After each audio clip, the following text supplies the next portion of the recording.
Assalamualaikum warahmatullahi wabarakatuh. Sahabat sekalian, kita akan melihat berita yang sangat menarik ya. Dalam konteks ini adalah calon presiden Prabowo yang hadir dalam sebuah acara dan mengatakan bahwa jadi pengusaha itu stres.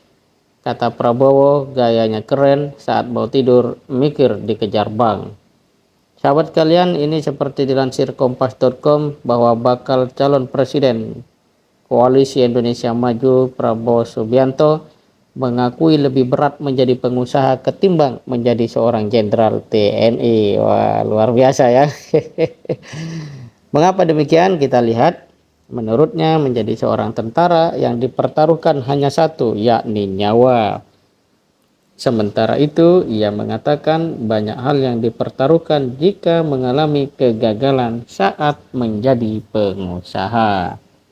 Betapa beratnya jadi pengusaha itu, hampir sama, mungkin lebih berat daripada jadi seorang jenderal panglima. Kenapa? Ya, seorang jenderal panglima kalau dalam perang, ya sudah kita pertaruhkan nyawa, ujar Prabowo di Jakarta Theater, Jakarta, Rabu 8 November 2023. Tapi, kata Prabowo, seorang pengusaha kalau gagal pabriknya tutup, tokonya tutup, perusahaannya tutup, berapa karyawannya yang PHK, tidak makan, berapa keluarga yang tidak makan, katanya lagi.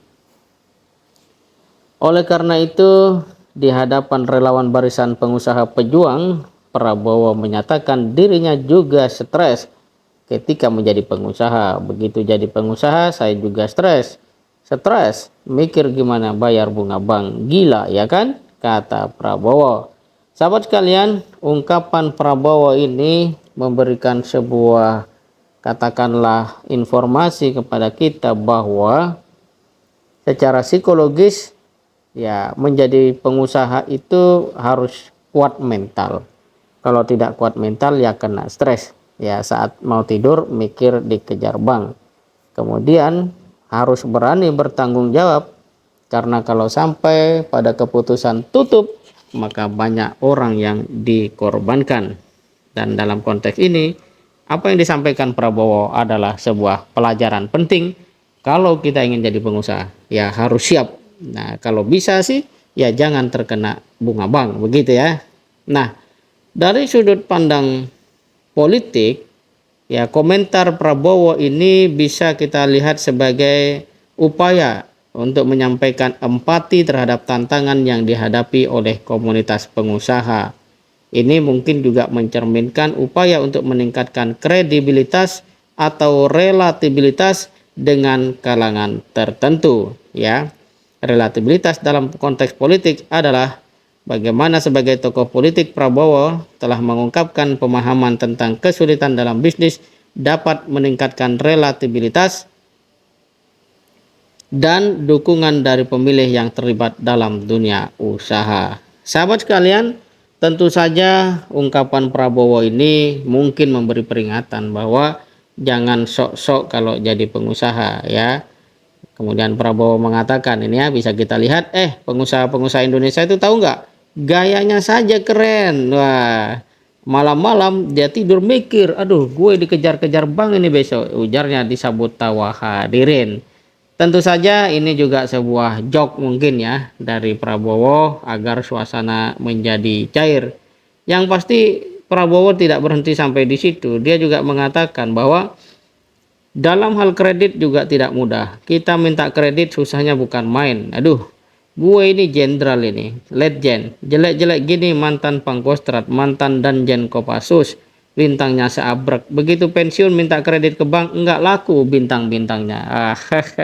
Ya, saya kira ini memang satu apa ya, istilahnya realitas yang memang kita harus kalau tahu bagus saja gitu ya. Jadi kemudian Prabowo mengatakan, jadi sama saya nggak usah banyak lagu kau. Iya kan, pengusaha Indonesia itu banyak gayanya itu, tapi selalu ingat, wah utang gue ini gimana ini, ujarnya. Dan sahabat kalian, kalau kita lihat dalam konteks misalnya kita sebagai masyarakat biasa, apa yang disampaikan oleh Prabowo ini seperti memberikan petunjuk kepada kita bahwa jangan terpesona dengan silau dengan pengusaha-pengusaha itu.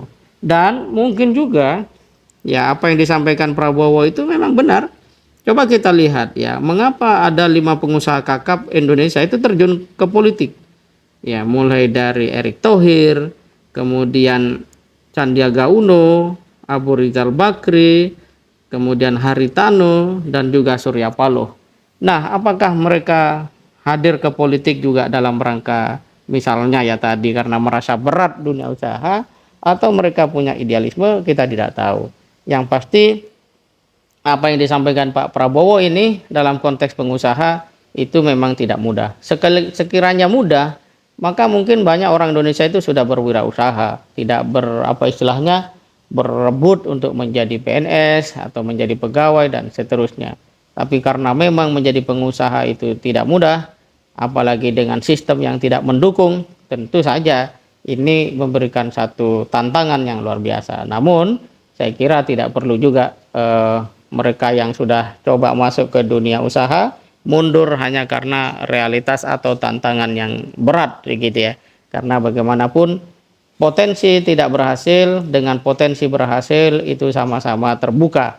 Tinggal bagaimana menjadi pengusaha yang seperti Rasulullah ya, jujur, kemudian amanah, dan insya Allah dengan proses dan berjalannya waktu maka usaha kita itu akan memberikan keberhasilan, oleh Allah diberikan kemudahan dan pertolongan. Di saat yang sama ketika kita memiliki kekayaan, insya Allah selamat dari angkara murka untuk terus menumpuk harta sampai kemudian lupa kepada Allah Subhanahu wa taala dan menjadikan dunia sebagai surga, sesuatu yang sebenarnya kita sama-sama tahu dunia adalah fana. Semoga bermanfaat. Assalamualaikum warahmatullahi wabarakatuh.